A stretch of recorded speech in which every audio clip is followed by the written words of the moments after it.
So a warm welcome back to a long-awaited revisit to the Porsche 928 GT Resto. In the previous episode you saw me remove 30 years of mud, and after washing the car this revealed corrosion on the door tops and bottoms, lips of the wings and side mirrors. The interior, although in need of a thorough clean, had survived surprisingly well and came up like new. The wheels were badly corroded, but after an acid bath, power wash, prep and paint, I also managed to bring these back like new. While the wheels were off, I managed to remove another ton of mud from the arches, but in doing so I revealed a roached-out shock absorber, piston fluid everywhere. So with an ever-growing list of to-dos, let's start at the bottom and work our way through to the top. So I'll start with the bodywork. And to do the job properly, the rear windows have really got to come out. So with a quick call to Kenny the glassman, always on hand, and out they come.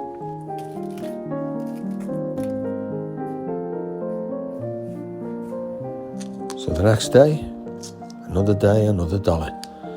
The first thing I do is mask those windows up, because you know the score with red paint on that beautiful white interior. Okay, so it's established that I'm going to paint this car down both sides. I think the bonnet and the roof and the boot are in really good condition. There's no chips or scratches in the paint. The only shame really is it's gone a little bit milky over the last 35 years. You know, too much sun and rain and weather and whatever else. But this can be brought back, and I think even though the car is God's red, which is a classic Porsche colour, I think just to make sure I get the colour match perfect, I'm going to clean this up. So I'll spray a little bit of cleaner, get rid of any residue or dust. Just make sure I'm not going to scratch it. Take a little bit of this.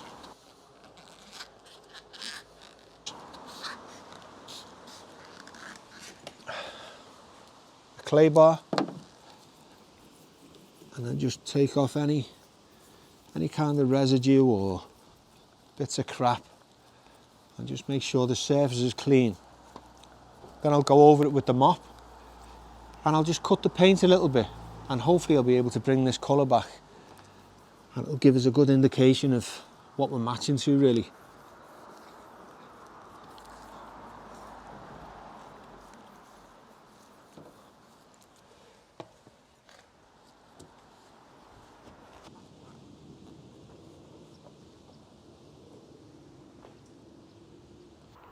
Now I'm just using whatever's in the drawer, but this Meguiar's 83 dual action cleaner has served me well over the years, although now for some mad reason it's only available in America.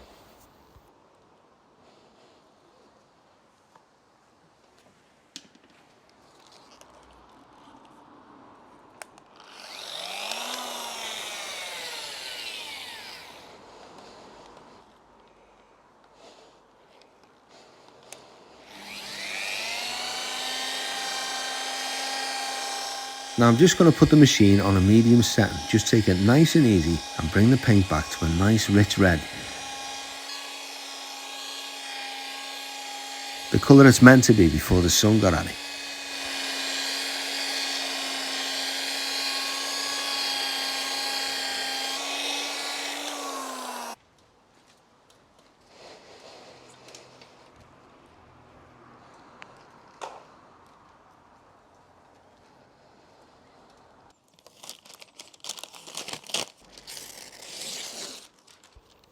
I'm going to take the masking paper off. Well, you can see the stark difference.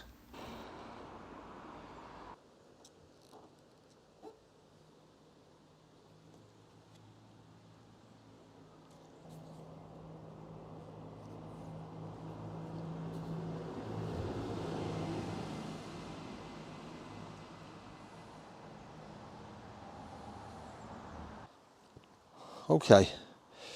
But the thing I've noticed is this. If you take a look at that, that tells me that the top of this car is just straight paint and it hasn't been lacquered, because that's just coming away as it's cutting the paint. Now, the reason I was just going to keep the roof and the boot and the bonnet was trying to keep as much of the car's original integrity as I possibly could. But this tells me, I mean, if you look at this over here, you can see quite clearly here that the car is being lacquered over a base coat. So that tells you that the car's been repaired in its time. And instead of just doing a straight paint like the rest of the car and keeping it original, they've decided to do lacquer. So we've got a bit of a mismatch. You can see a little bit of a mismatch of colours as well where the weather's hit it. And I mean, this looks orange, that looks a different shade of red to this. And this is what happens. So you have to paint the whole side of the car or the entire car if you want it to be perfect. But anyway, I think I'm going to get away with leaving the roof, the bonnet and the boot, which are really fiddly bits, especially if you've got a sunroof. And I think it's going to look right anyway. I'm happy with what I'm doing. But that was a bit of a surprise.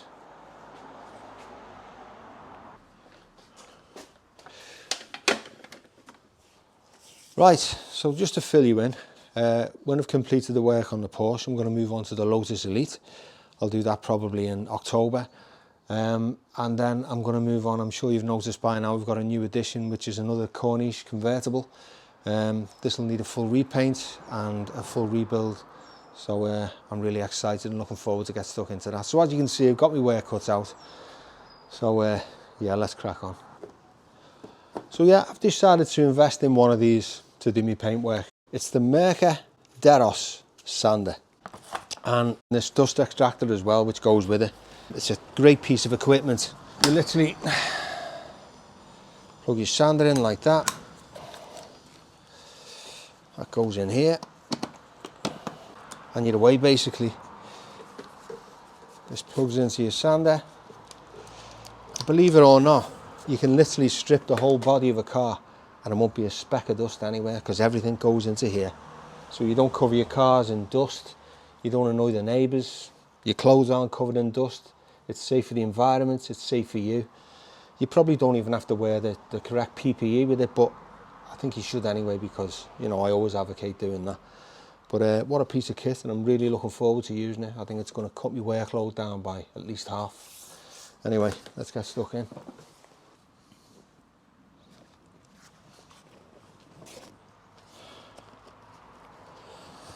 Okay, I'm basically going to start off on this. You can see where it's all corroded and lifting away from the steel. It's actually aluminium, this wing. I think the wings and the bonnet and possibly the doors are aluminium. Yeah, the doors are aluminium as well. This is probably the worst bit here. You see where it's going all chalky and coming away. So this is going to have to come off, plus the door panel, plus the wing mirror. Everything's got to come off really. And that's not an easy job, I tell you. So what I'm going to start with is I'm going to put an 80 grit paper on. I'm just going to carefully take that down evenly to the metal and under here as well, where it's all starting to lift off. So wish me luck.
Okay, let me show you this as well.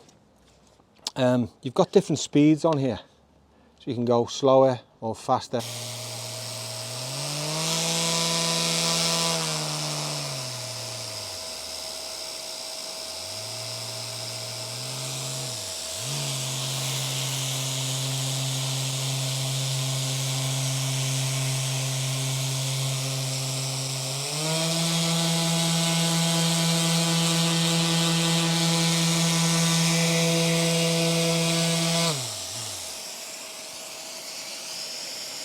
How quick is that? straight down to the aluminium, look. Obviously it's best to do it gradually, but if I was stripping a door, for instance, completely back to bare metal, it wouldn't take that long, would it? What a fabulous piece of kit.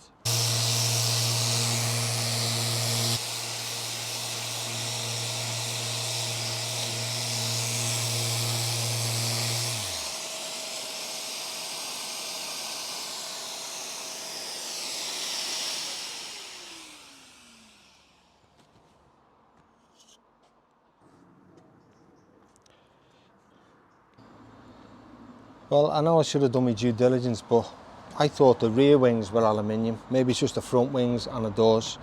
I mean, if you look here, this is definitely rust. That's what's being lifted in the paint. So these are steel.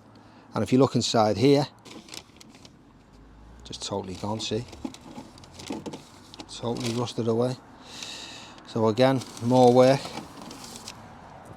Look at that. Rust. I think it's just had a bad repair in the past. They haven't ground all the rust out. They primed over it, they haven't treated it properly. Then they just skimmed over it with filler and then painted, and then of course it's always going to come through again. You've got to make sure you eradicate all the rust before you put any paint or any kind of protection on it at all. Otherwise it's just going to come through again. Hey ho.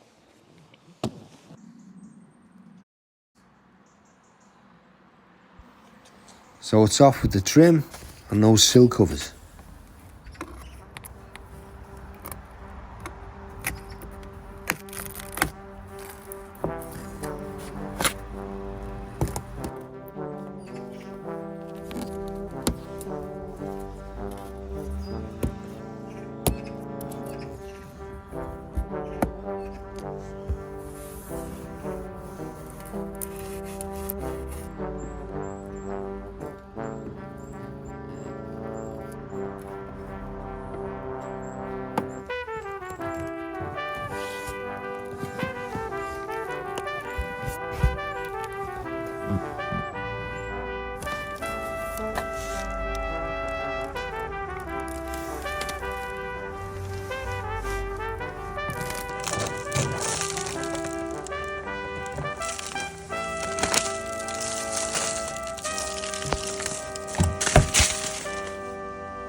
Oof. Here we go.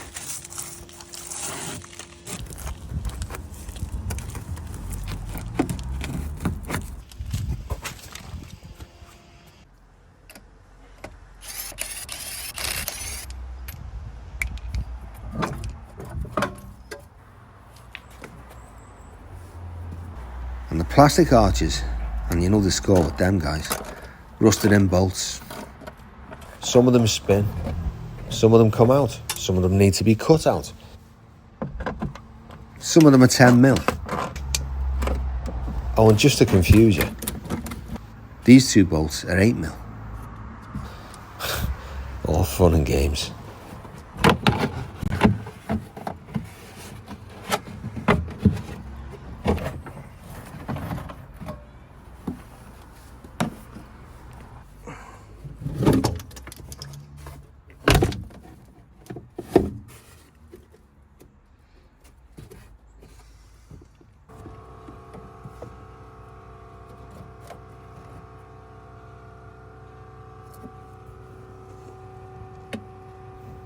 And you can see there's a bolt missing here for the front skirt. You know, I wondered why it was hanging down. This strengthener is bent, probably from the impact of the bump.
Come on, Bill. Come and get your din-dins.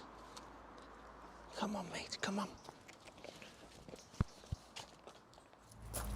And after Bill's din-dins, it's time to tackle that shock absorber.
Now you can see where the mud has really taken its toll on various linkages on the suspension, but I can address this and rebuild this further down the line.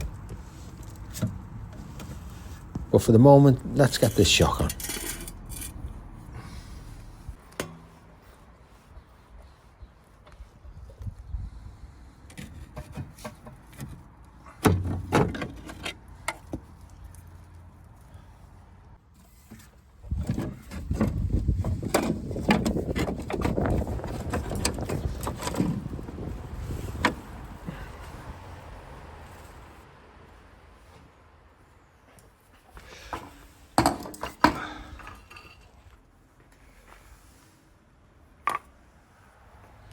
Now before dismantling, think it through methodically.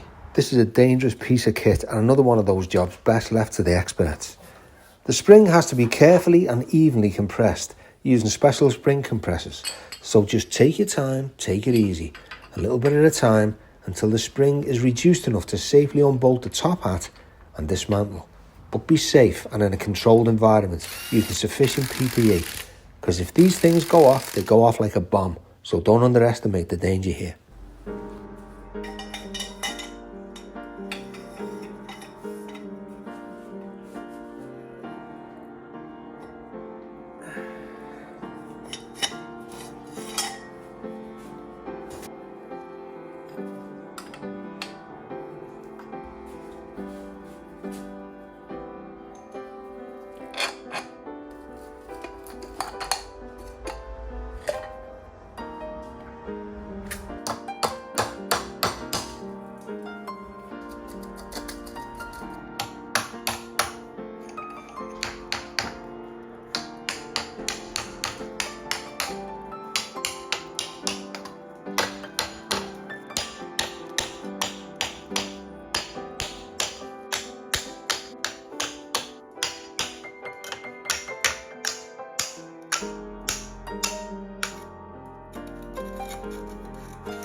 Just look at the state of that.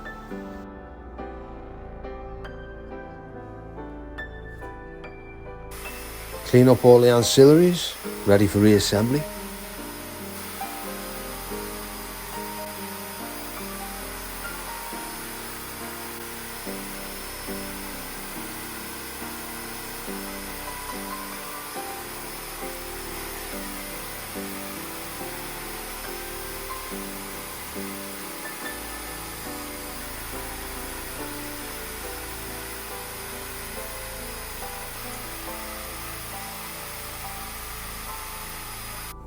And we're ready for reassembly.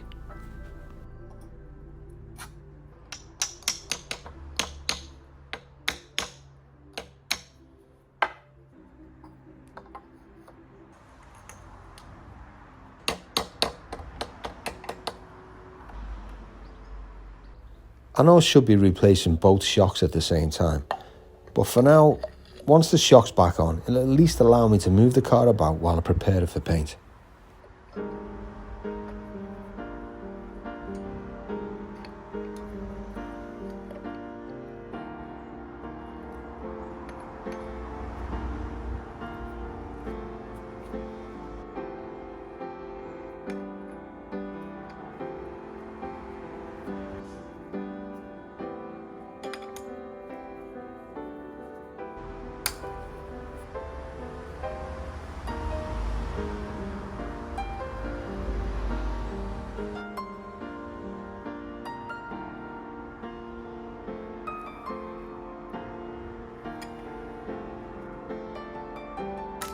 And again, when releasing the tension on the springs, try and do it evenly and take your time.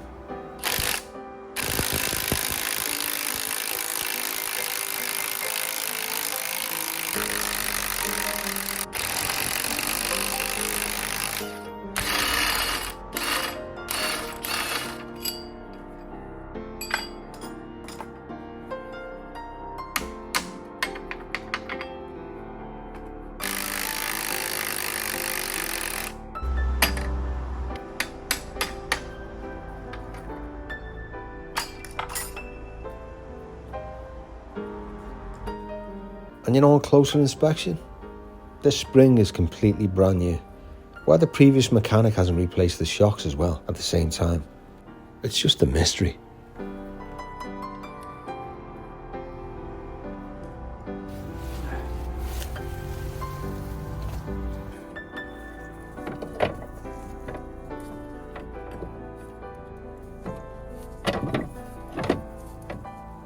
What a faff.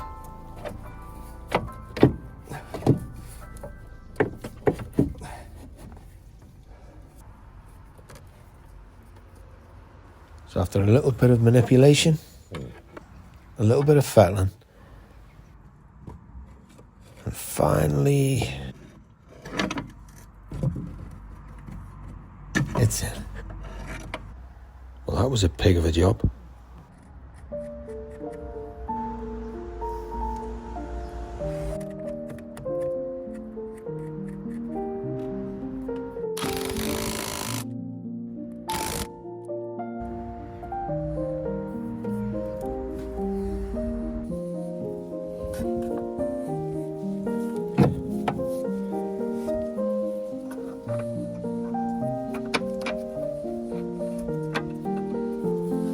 It then becomes apparent to me that these pear-shaped little discs are what actually adjust the tracking. So I've lined the wheel up by eye for now, and when I've replaced all the linkages, I'll just get it realigned properly.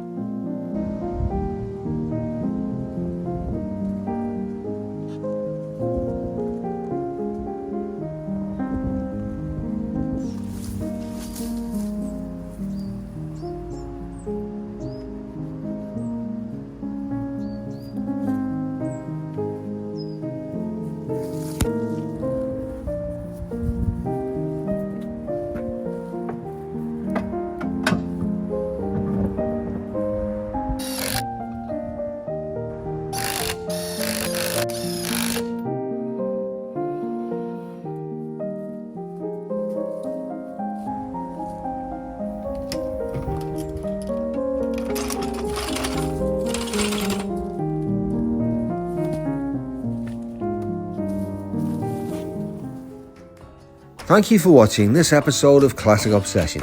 If you enjoyed it, don't forget to like and subscribe. And see you all next time.